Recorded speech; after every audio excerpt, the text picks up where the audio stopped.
बाबा तुकारामा, तुझा आणखीन एक धागा तुटला. महादेव पंतांनी तुकोबराच्या पाठीवर हात फिरवला. एक एक धागा तुटत चालला होता.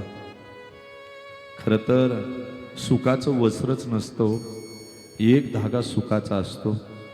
100 धागे दुःखाचे असतात. एक एक धागा तुटावा लागतो, त्यावेळी भरजरी वस्त्र निर्माण होत असतं. नाहीतर सगळंच संपलेलं असतं. काय राहतं? आपल्याला थोडं दुःख झालं की आपण विहिरी पाहतो.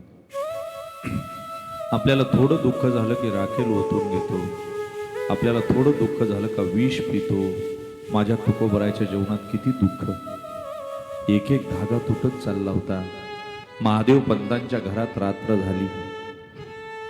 रात्र झोपल्याच्या नंतर आवलीनं विचारलं, आता पुढं काय करायचं ठरवलं तुम्ही?